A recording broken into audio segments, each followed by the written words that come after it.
Good morning, students. How are you all? I hope you all are well and enjoying with your family. This is very unfortunate, children, that we are meeting this way.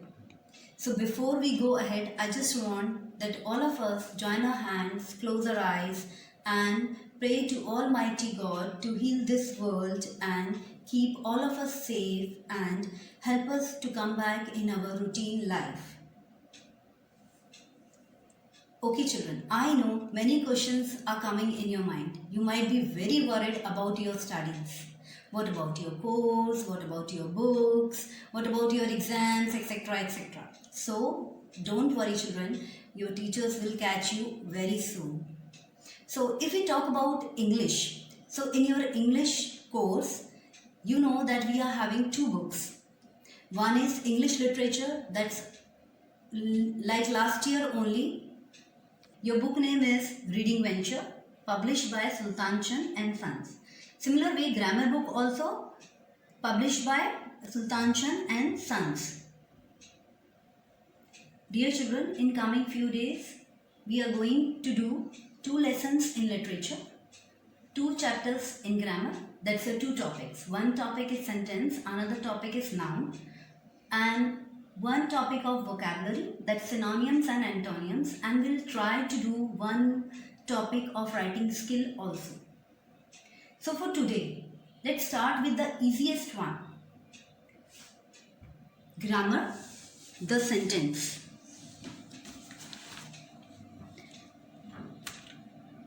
Children, let's recall your previous knowledge. Can you tell me what is a sentence? Okay, a group of words that makes a complete sense is called a sentence. You know it very well, children. But then, when you are finding out a sentence, you need to remember few things. And these things are, the first word of a sentence always begins with a capital letter. That you know. This is the easiest one for you people. You have already done this in your previous class. You know very well, children. The words in a sentence must be in proper order. That's what it's already there in the definition. A group of words that makes a complete sense is called a sentence. So same here. The words in a sentence must be in a proper order, which is giving you a proper sense. Then a sentence ends with a full stop or a mark of interrogation or a mark of exclamation. You know all these things, children, very well. Okay. Suppose if a word is not, if a group of words, it's not giving you a proper sense, then it is called what? Then it is called a phrase. So, sometimes a group of words make some sense but not a complete sense. Then such sorts of group of words is called phrase. For example, the whole night. I can understand, okay, the whole night, the full night. Huh? But then what it is making some sense, but then not a complete sense that what is there in whole night, what is happening in the whole night, what we are talking about the whole night. Similar way, in the park, okay, it's giving us a sense that we are saying in the park, something is in the park, but what is in the park? Up the hill. Similar way, this is also, these words, these groups of words are giving us some sense but not the complete sense. So these are phrases. Children, you know, now I hope that you are able to differentiate between the sentence and a phrase. For your knowledge, I just want to one more time recall with you all what is a sentence and what is a phrase. So children, a group of words which make a complete sense is called a sentence. Sometimes a group of words make some sense but not the complete sense. Such group of words is called phrase. So here few more examples are for you people. Just see, television is a wonderful invention of science. So this sentence is giving us a complete sense that television is a wonderful invention of science. So this is a sentence. Did your team win the match? Here also we are getting full sense of a question. So this is also a sentence. Open your book for reading the lesson. What we have to open? Book. And what we are going to read? A lesson. Again, a complete sense. So this is also a sentence. But see these two examples above our heads. This is not giving us a complete sense. We are able to understand that something is above our heads. But what that? That we need to know. So then it is a phrase. Through the town. Again, this is a group of words which is giving us a sense but not complete sense. So this is also a phrase. I hope children I am clear till here to all of you. Let's move ahead. Now your next topic is parts of sentence. You know children very well that there are two parts of your sentence. One is subject and one is predicate. Subject is a part of the sentence that names the person or the thing we are speaking about. That means when we are saying it's a subject is the main, you can say the main part of the sentence about whom we are speaking. That's a subject. And predicate is the second part of the sentence that says something about the subject only. You can see the example. The moon shines bright from behind the clouds. So what is shining? The moon is shining. We are talking about moon in this sentence. So moon is our subject here. And what we are talking about the moon? We are talking that it is shines bright from behind the clouds. So this is the predicate. Second example you see, they have bought the books. Who have bought the books? They have bought the books. So we are talking about they. So they is the subject in our sentence. And what they are doing? They have bought the books. So have bought the books is the predicate. So this is your part of sentence children. Now let's do some exercise related with that. Children, anytime if you want to note down these things or these exercise which is on your mobile phone, you can pause the screen and note down all these exercise. This is help you in your studies. Okay children? So our question is underline the subject and predicate in the following sentence. You have to underline what is a subject and what is a predicate in the following sentence. This exercise is completely for you children. You all have to do this. And I have told you how you are supposed to note down this. While pausing the screen, you can note down all these in your notebooks. Okay? Let's go ahead. Now next we are having types of sentences. This is also you know very well children. There are 4 types of sentences. Declarative sentence, interrogative sentence, imperative sentence and exclamatory sentence. Let's start with the declarative sentence. A declarative sentence or assertive sentence.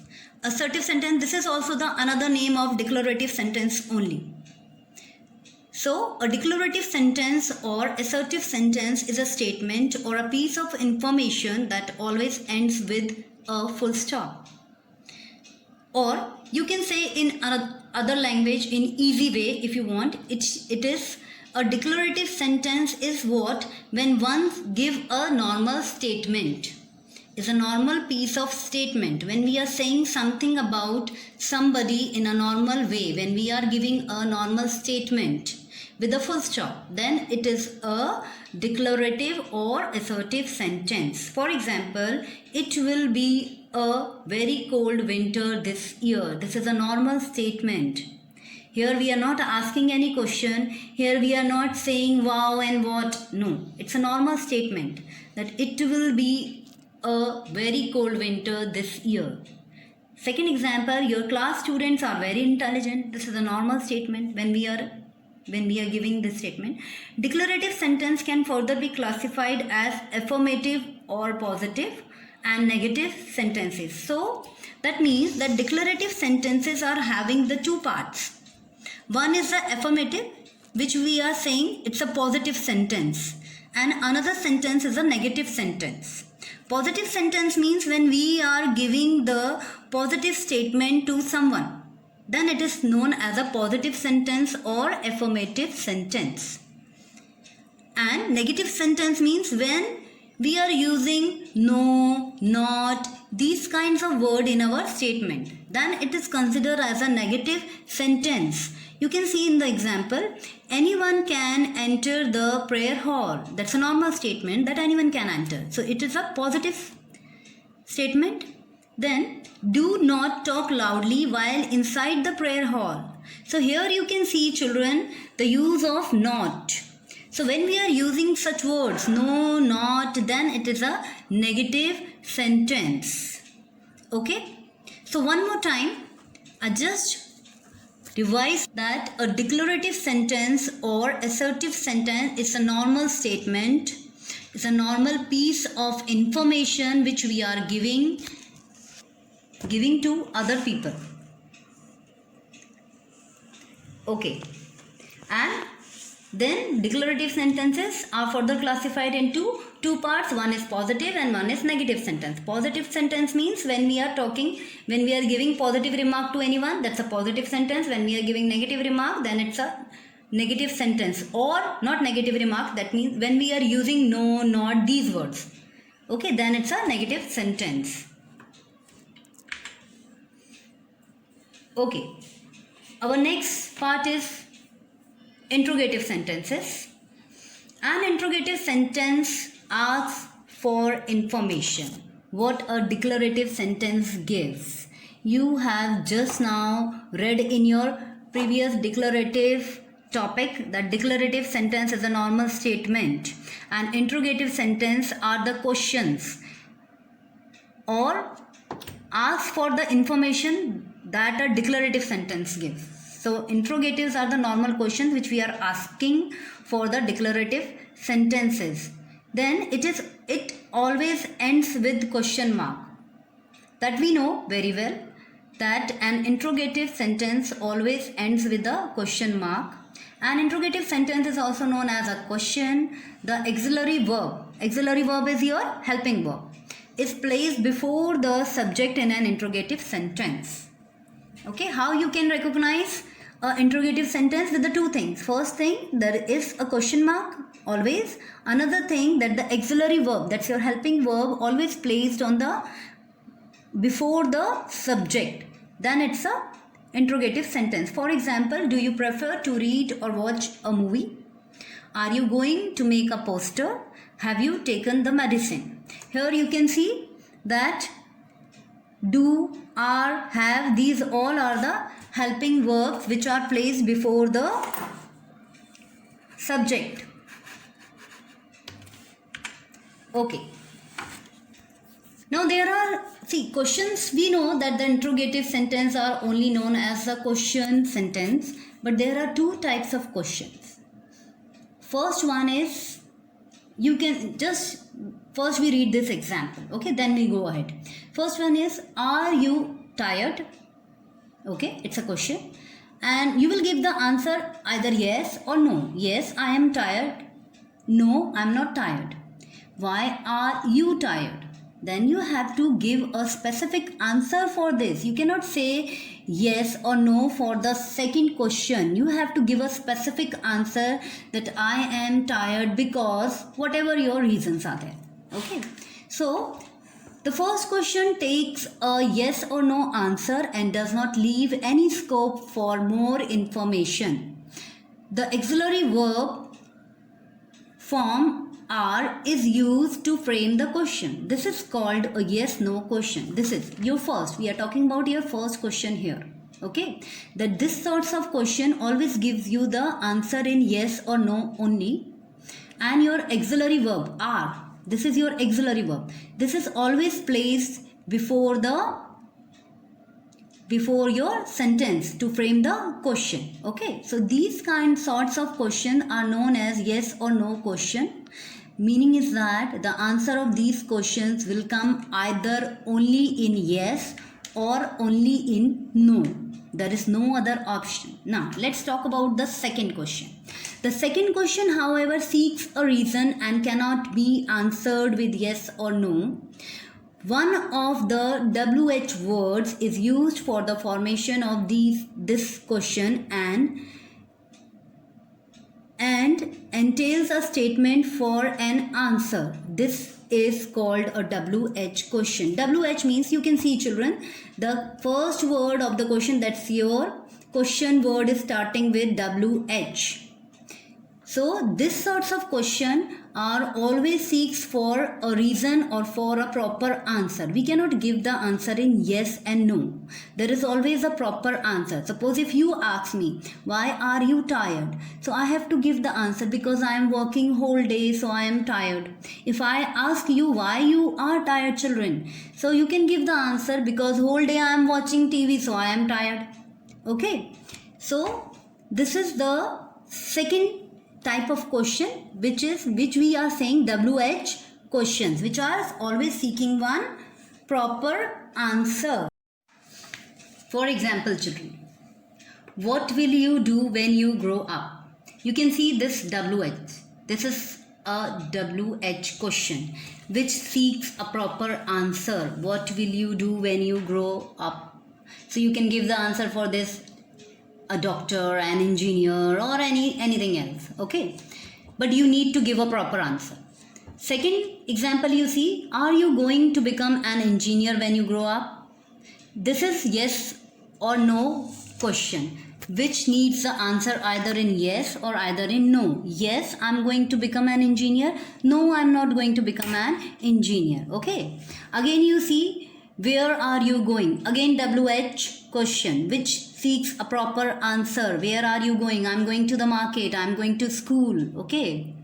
Then are you going to market? It is yes or no question. Whether you will say yes, I am going to market, or you will say no, I am not going to market. Who is the culprit? Again, this is WH question. WH question, children, needs a proper answer. You seek to speak a proper answer for that. Okay. Who is the culprit? Rohan is culprit, or Mohan is culprit, or I am culprit, anything. Then, is Rohan culprit? This is again a yes no question which seeks the answer in either in yes or either in no. So I hope, children, with these examples you are clear with this WH question or yes no question. So let's go ahead. Next we are having imperative sentence. An imperative sentence expresses a command, an order, a direction, an instruction, or a request. I hope you are clear with this. Imperative sentence means when we are expressing a command in a sentence, or when we are giving an order in a sentence, or we are showing a direction in a sentence, or we are giving some instructions to someone in a sentence, or if we are requesting. All see, these sorts of sentences are coming in imperative sentence. Most of these sentences end with a full stop. However, some other may end with an exclamation mark too. You can see the example, written by 8 p.m. This is a command. Return by 8 p.m. or else you will be grounded for a week. This is an order. Breathe deeply and hold your breath as much as you can. This is the instruction. Usually these sorts of instruction, when you're going for swimming, your swimming instructor used to give us that hold your breath and swim.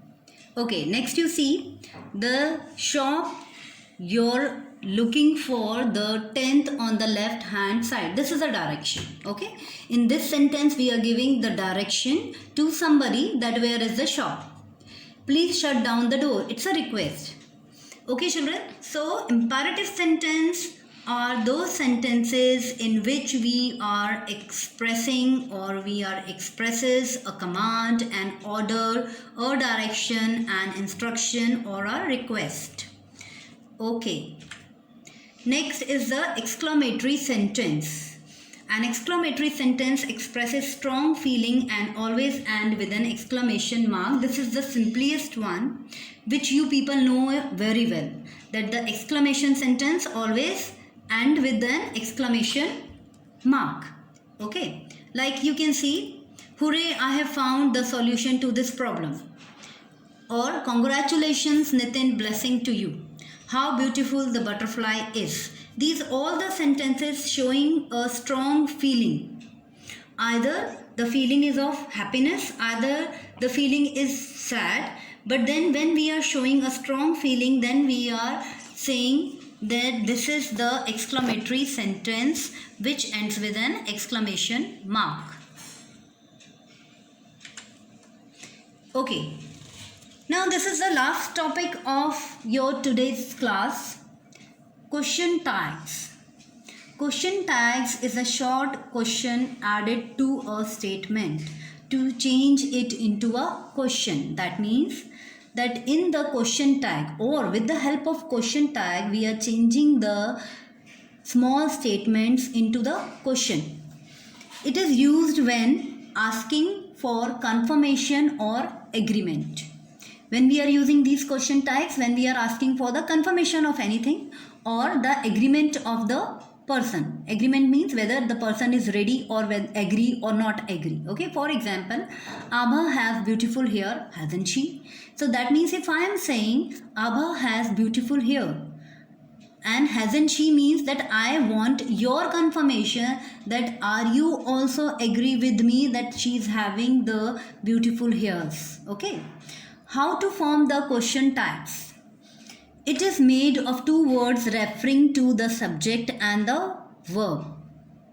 The auxiliary verb. Again, remember children, auxiliary verb means your helping verb. An auxiliary verb is repeated in the question tag if it is present in the main sentence. If the auxiliary verb is present in the main sentence, then we are repeating that only. You can see here. Has is the auxiliary verb and we are repeating it here to make a question tag. In case the sentence without auxiliary verb, do, does, did are used. In case a sentence is there where there is no auxiliary verb, then we are supposed to use the do, does, did, these things. The sentence does not change when adding the question tags. Whenever we are making the question tags, the tenses of the sentence will never go for change. It will always remain same. The most important point is children, the positive statement takes a negative question tag and a negative statements take a positive question tag. Okay, you can see this example. Abha has beautiful hair. This is a positive statement children, that Abha has a beautiful hair. Has beautiful hair. Hasn't she? Hasn't she? So here I am using negative question tag to make the sentence question. Nanda won't come home this weekend. This is a negative statement, you can see. And if I have to make the question from this statement, then I have to use a positive question tag. Here as I have used already, will he. Will he is a positive question tag. So I hope children I am clear with this question tag. One more time, let us revise what I have already told you, that when we are making the question out of normal statements, we have to keep following things in our mind. First thing, a question tag is made of two words referring to the subject and the verb. An auxiliary verb is repeated in the question tag if it is present in the main sentence.